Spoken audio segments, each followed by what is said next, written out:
लौट आया है बेबाक। वही तेवर, वही अंदाज, आपके मुद्दे बेबाकी से उठाएंगे। सत्ता का दूसरा कार्यकाल और सवाल अभी विपक्ष से। सवाल तो उससे होगा जिसके हाथ में ताकत हो, जिसके हाथ में पुलिस हो, संस्थाएं हो और मीडिया जिसके सामने नतमस्तक हो। सवाल तो उससे होगा ना। हम लेकर आए खबरों का एक ऐसा शो जिसमें सवाल होंगे सीधे, बेलाग और बेबाक उनसे जो सवालों से बचते हैं, जिनके हाथ में ताकत है। बेबाक सिर्फ द लाइव टीवी पर। लाइव टीवी, सच सबसे आगे। नमस्कार, आप देख रहे हैं बेबाक, मैं अभिसार शर्मा। आप जानते हैं आपके स्क्रीन पर यह शख्स कौन है? यह है ब्रिगेडियर मोहम्मद उस्मान। कौन है ब्रिगेडियर मोहम्मद उस्मान, आप कहेंगे? ब्रिगेडियर मोहम्मद उस्मान वो शख्स है जिसने 1948 में जब पाकिस्तान के साथ भारत का युद्ध हुआ था तो अपना जौहर दिखाया था। यह उस वक्त वरीयता के आधार पर भारतीय सैनिकों में शहीद होने वाले सबसे सीनियर अफसर थे, ब्रिगेडियर मोहम्मद उस्मान। जब भारतीय सेना ने कश्मीर की तरफ बढ़ते कबायलियों के कदमों को रोका था, उन्हें रोका था, और उसमें ब्रिगेडियर मोहम्मद उस्मान ने एक बहुत अहम किरदार निभाया था। मगर आज 1948 में इस शख्स ने शहादत हासिल की थी, इसे महावीर चक्र भी मिला था। मगर आज जो इसके साथ हो रहा है ना, वो कल्पना से भी विचित्र है, उसकी हम कल्पना भी नहीं कर सकते हैं। इस तस्वीर को देखिए। इनकी कब्र जो है, या रेस्टिंग प्लेस हम इसे कहते हैं, यह है जामिया में।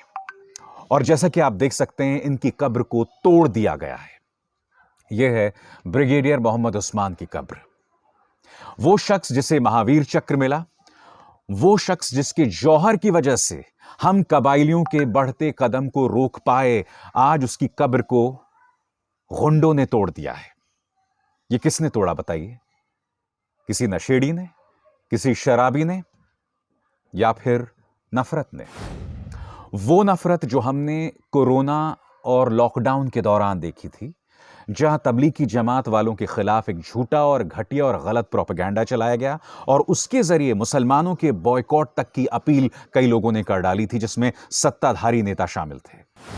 क्या यह महज इत्तेफाक है कि ब्रिगेडियर मोहम्मद उस्मान की कब्र को इस तरह से तोड़ दिया गया?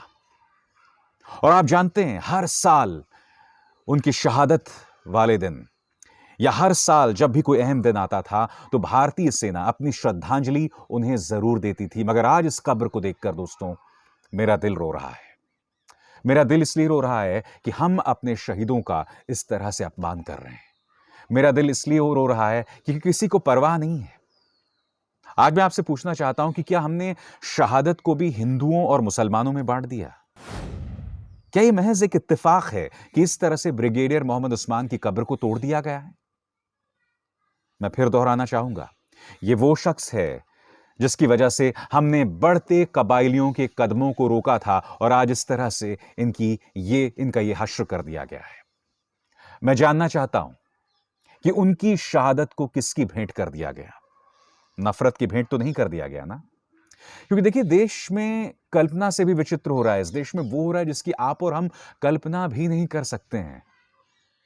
किसी ने सोचा था कि जब कोरोना आएगा तो हम उस लड़ाई को भी हिंदू मुस्लिम कर देंगे, क्योंकि उसके अंदर एक सरकार अपनी नाकामी को छिपाना चाहती थी और उसे छिपाने का सबसे अच्छा जरिया क्या था कि उसे डाइवर्ट कर दो, उसका ध्यान कहीं और कर दो, और जनता का ध्यान बहुत आसानी से हिंदू मुस्लिम में किया जाता है और उसके लिए आपका पालतू मीडिया बैठा हुआ है। मगर तौहीन किसकी हुई? तौहीन हुई हमारे शहीदों की। और मैं बार बार कह रहा हूं, इसी तरह से तौहीन होती रहेगी हमारे शहीदों की। और यह मत सोचिए कि बेइज्जत सिर्फ ब्रिगेडियर मोहम्मद उस्मान हुए। आपको याद करना होगा कि हाल ही में हमारे 20 जवान, हमारे 20 सैनिक चीन के साथ हुए संघर्ष में शहीद हो गए थे। उनकी शहादत को भारतीय जनता पार्टी चुनावों में भुनाती रही, मगर जिस चीन ने उनके साथ ऐसा सुलूक किया, उसके साथ क्या हुआ उसको लेकर आज तक प्रधानमंत्री नरेंद्र मोदी के मुंह से एक शब्द नहीं निकला है, यानी कि चीन के बारे में एक शब्द तक नहीं कहा है उन्होंने। कभी आपने उनके मुंह से चीन सुना है? तो यह हालत कर दी जाती है हमारे सैनिकों की। मैं नहीं भूला हूं देश का सबसे लोकप्रिय चैनल और उसकी वो एंकर जिसने कहा था, जिसने 2000 के नोट में भी चिप ढूंढ लिया था, उसने कहा था देखिए सीमा पर दोष सरकार का थोड़ी है, दोष तो सैनिक का है। याद है आपको? दोष सैनिक का है जो सीमा पर खड़ा है और रक्षा कर रहा है। यानी कि जब प्रधानमंत्री ये कहते हैं कि बादलों की आड़ लेकर क्लाउड का फायदा उठाकर मैंने सर्जिकल स्ट्राइक करा दिया बालाकोट में, तब तो आप प्रधानमंत्री से ये नहीं पूछते हैं या उनसे ये सवाल नहीं करते हैं कि प्रधानमंत्री ये आपने थोड़ा ना किया था, ये तो हमारी वायुसेना ने किया था। मगर दूसरी तरफ जब हमारे सैनिक शहीद होते हैं या चीन हमारी जमीन पर कब्जा कर लेता है, तब आप हमारे सैनिकों पर सवाल उठाते हैं। आज मैं सवाल उठाना चाहता हूं इस देश के दोहरे मापदंड पर। मैं सवाल उठाना चाहता हूं पिछले कुछ सालों से पनप रही इस सोच पर जो शहादत को और हमारे सैनिकों को अपने राजनीति के लिए इस्तेमाल करती है। और इसकी जीती जागती मिसाल है ब्रिगेडियर मोहम्मद उस्मान। आपको लगाम लगानी पड़ेगी अपनी इस नफरत पर, क्योंकि ब्रिगेडियर मोहम्मद उस्मान की कब्र के साथ जो हुआ है ना, वो कल्पना से भी विचित्र है। मैं यही उम्मीद कर रहा हूं दोस्तों कि ये काम किसी नशेड़ी, किसी शराबी का हो, और मैं ईश्वर से यही प्रार्थना कर रहा हूं कि ऐसा ना हो दोस्तों कि इसके पीछे किसी तरह की नफरत है, वही नफरत जो 24 घंटे इन मीडिया चैनल्स के जरिए परोसी जाती है। बहुत दुख की बात है दोस्तों। बेबाक में आज जो दूसरा मुद्दा मैं आपके सामने उठाकर ला रहा हूं वो है बिहार की सियासत। दोस्तों मैं आपको ये बतलाना चाहूंगा कि बिहार में बहुत ही दिलचस्प घटनाक्रम हो रहा है। वो कहते हैं ना कि भाई आप कम से कम अपने गठबंधन में जो सहयोगी है उसका नुकसान नहीं करते, मगर भारतीय जनता पार्टी के लिए सब कुछ मंजूर है। अरुणाचल प्रदेश में उसने जनता दल यूनाइटेड के 6 विधायकों को निगल लिया है। जी हां, खबर यह है कि अरुणाचल प्रदेश ने बीजेपी ने जो जनता दल यूनाइटेड के 6 विधायक हैं वो बीजेपी में शामिल हो गए हैं। इसको लेकर नीतीश कुमार में नाराजगी है, जनता दल यूनाइटेड में नाराजगी है। और हाल ही में जो उनका सम्मेलन हुआ उसमें 2 मुद्दे उठाए गए और दोनों मुद्दे आपकी स्क्रीन पर हैं। पहला मुद्दा जिसमें नीतीश कुमार और पार्टी के कई नेताओं ने कहा कि यह गलत है और कम से कम उस पार्टी के साथ बीजेपी को यह नहीं करना चाहिए जिसके साथ वो बिहार में सरकार चला रहे हैं। मगर भैया ये वो बीजेपी है जिसमें डुबकी लगा के सब स्वच्छ हो जाते हैं। ये वो बीजेपी है जो सत्ता में बने रहने के लिए कुछ भी करने को तैयार है, तो आपको इतना अचरज क्यों? यही नहीं, यह मुद्दा भी उठाया गया कि लव जिहाद का मुद्दा भी इस मीटिंग में उठाया गया। आपके स्क्रीन पर रविवार को जेडीयू नेताओं की मीटिंग में नीतीश कुमार ने खुद अरुणाचल प्रदेश का मुद्दा उठाया, जहां उनके विधायक बीजेपी में शामिल हो गए हैं। सभी नेताओं ने इसे गठबंधन धर्म के विपरीत बताया। सूत्रों के अनुसार तमाम नेताओं ने बीजेपी के सामने औपचारिक आपत्ति दर्ज करने की बात कही। वहीं गौर कीजिएगा, मीटिंग में कुछ नेताओं ने लव जिहाद पर भी चर्चा की। पार्टी महासचिव केसी त्यागी ने कहा है कि लव जिहाद को लेकर देश में घृणा का माहौल पैदा करने का प्रयास किया जा रहा है। त्यागी साहब, आप बहुत ही सभ्य आदमी हैं, मैं जानता हूं। मैं आपसे सवाल पूछना चाहता हूं, तो फिर आप इस पार्टी के साथ क्यों बने हुए हैं? आपका अपमान किया जा रहा है, और अगर आपको समझना है तो आपको गौर करना पड़ेगा कि इस पर आरजेडी का क्या कहना है।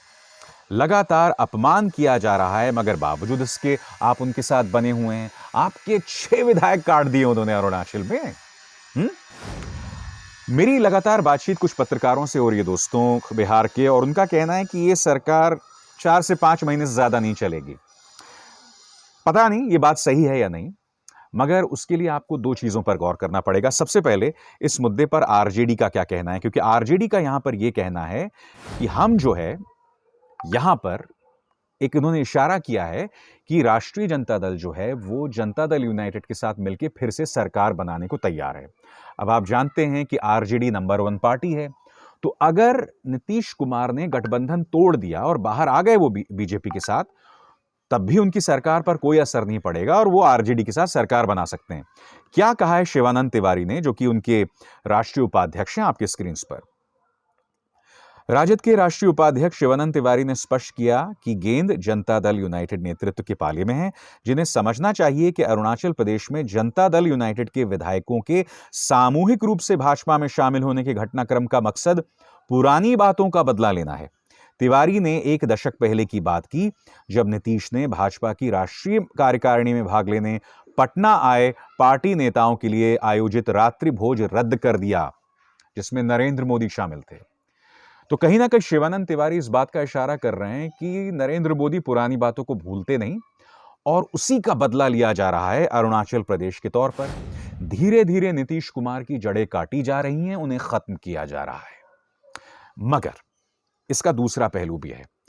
आप जानते हैं इस वक्त जनता दल यूनाइटेड का राष्ट्रीय अध्यक्ष किसको बनवाया गया है? आरसीपी सिंह। ये शख्स जो कि राज्यसभा में भी हैं, और आपको यह भी बतलाना चाहूंगा कि यह शख्स बीजेपी का बहुत करीबी है। तो ये क्या इशारा करता है? ऐसा तो नहीं है कि जनता दल यूनाइटेड का कुछ दिनों बाद बीजेपी में विलय हो जाएगा। क्योंकि नीतीश कुमार की इस बात पर गौर कीजिए जो उन्होंने आज कही है, उससे मामला जो है वो थोड़ा सा अलग हो जाता है। सुनिए क्या कह रहे हैं वो। मेरी कोई मंशा नहीं थी मुख्यमंत्री बनने की। मैंने कहा था कि जनता ने अपना जो मैंडेट दिया है उसके अंतर्गत किसी को भी मुख्यमंत्री बनाया जा सकता है। बीजेपी भी चाहे तो अपना मुख्यमंत्री बना सकती है, ये नीतीश कुमार ने कहा है। और ये एएनआई का बयान है आज ही, यानी कि 27/12/2020 का उनका यह बयान। नीतीश के इस बयान के क्या मायने हैं? क्या नीतीश पूरी तरह से दंडवत हो चुके हैं बीजेपी के सामने? नंबर एक। या कहीं ना कहीं ये नीतीश कुमार की नाराजगी तो नहीं है कि वो चुनौती लगातार दे रहे हैं बीजेपी को, चलिए आप उठाइए कोई कदम, हम भी निकलते हैं फिर गठबंधन से बाहर। क्योंकि देखिए एक बात तय है कि नीतीश को लगातार बीजेपी जलील कर रही है, लगातार उनके नेता जलील कर रहे हैं। हालांकि इसी बयान पर सुशील कुमार मोदी ने कहा है, जो आपकी स्क्रीन पर है, आज ही का बयान है कि देखिए हमने साथ मिलकर चुनाव लड़ा था और नीतीश कुमार हमारे जो है चेहरे थे और वही मुख्यमंत्री बने रहेंगे। उन्होंने आगे यह भी कहा कि बेशक अरुणाचल प्रदेश के 6 विधायक जनता दल यूनाइटेड के बीजेपी में शामिल हो गए हैं, मगर उसको लेकर कोई खटास नहीं है। मगर आप जानते हैं कि जनता दल यूनाइटेड की राष्ट्रीय कार्यकारिणी हुई, जिसमें नेताओं ने कहा कि इस बात को लेकर औपचारिक तौर पर शिकायत दर्ज की जाए। अब सवाल यहां पर यह है, क्या नीतीश कुमार अपनी रीढ़ को बरकरार रखेंगे या बीजेपी के सामने नतमस्तक होकर वो बीजेपी को उसे रौंदने देंगे? ये तमाम प्रश्न हमारे सामने मुंह खड़े हैं। इस वक्त बिहार के कई पत्रकारों का यह कहना है कि या तो कुछ दिनों में बीजेपी का मुख्यमंत्री बन जाएगा नीतीश कुमार से समर्थन में, मगर एक दूसरा धड़ा यह भी कह रहा है कि यह गठबंधन 4 से 5 या 6 महीनों में नहीं चलने वाला। और आपकी स्क्रीन पर यह बयान तेजस्वी यादव का, जिसमें उन्होंने कहा कि देखिए चुनाव जल्द हो जाएंगे। एक तो ये, दूसरा शिवानंद तिवारी का बयान जिसमें वो कह रहे हैं कि गेंद जो है जनता दल के पाले में है, अगर वो आके हमारे साथ गठबंधन करना चाहें। तो देखिए कई तरह की बातें हैं।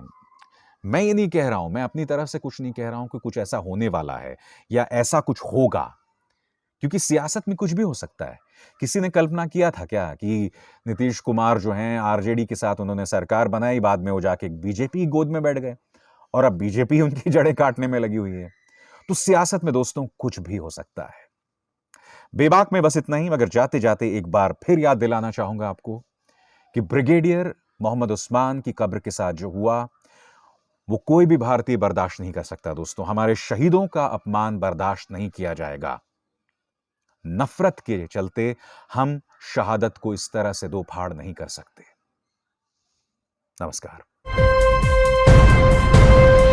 लाइव टीवी, सच सबसे आगे।